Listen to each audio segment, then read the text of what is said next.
সারাদিনে রোজার শেষে সন্ধ্যার সময় ইফতারিতে যদি একটু ভুনা খিচুড়ি থাকে আর সাথে তো ভাজাপোড়া আছেই, বুটভাজি তো আছেই, এগুলো হলে তো আর কোনো কথাই নেই। মাশাল্লাহ, আজকে খিচুড়িটা খুবই মজা হয়েছে।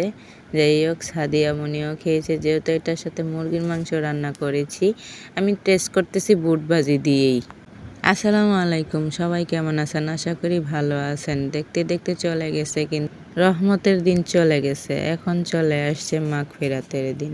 বলতে বলতে কিন্তু সময়টা শর্টকাটে চলে যাচ্ছে। রমজান মাসটা যেহেতু আসে, বছরটা ঘুরে একটা বছরে, কিন্তু সেই বছরটার মাসটা, রমজান মাসটা খুবই শান্তিময় একটা মাস। সারাদিন ক্লান্ত শেষে যখন বিকালবেলা রান্নার সময় আসে, তখনও কিন্তু ক্লান্তি লাগে না, যেহেতু রমজান মাসের রান্নাও কিন্তু বেশি থাকে। তখন কিন্তু খুব মনের সুখেই রান্না করতে ভালো লাগে।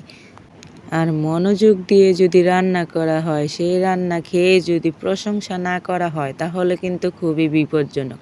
মনটা খুবই খারাপ হয়ে যায়। এদিক দিয়ে তামিম ছেলে কিন্তু খুবই রাগ করেছে আমার সঙ্গে। সে আমার সঙ্গে অভিমান করে আমার সঙ্গে কথাই বলবে না, সে মুখ ঢেকে রেখেছে। আর এদিক দিয়ে আমিও বসে খেয়ে নিচ্ছি, আজান দিয়ে দিছে। আর সাদিয়া মামনি কিন্তু খুবই মাশাল্লাহ ভদ্র একটা মেয়ে। মাশাল্লাহ, দুটা রোজা রেখেই ফেলেছে, আর আরও চেষ্টা করে সে রোজা রাখার জন্য, কিন্তু আমি দেই না। সে খুবই বাচ্চা মানুষ, স্কুলে অনেক পড়ার প্রেশার যায়, তার জন্য তার খুবই কষ্ট হয়ে যায়, ক্লান্ত হয়ে যায়, তার জন্য আমি তাকে রোজা রাখতে দেই না। তামিম সোনার তো দৈনিক 4টা করে রোজা হয়ে যায়। সে দিন শেষে বারবার বলবে, মামুনি আমার কয়টা রোজা হয়েছে?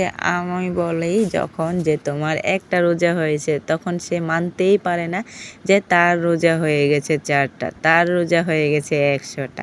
তখন ছেলের এই দুষ্টুমি দেখলে মনটা এমনি ভরে যায়। ছেলে মেয়ে যখন দুষ্টুমি করে আমার কিন্তু খুবই ভালো লাগে, কিন্তু দুষ্টুমির সময় দুষ্টুমি, অন্য সময় কিন্তু দুষ্টুমিটা আমার একদমই অপছন্দ। আর এই যে আমার সঙ্গে রাগ করে ফেলেছে সে।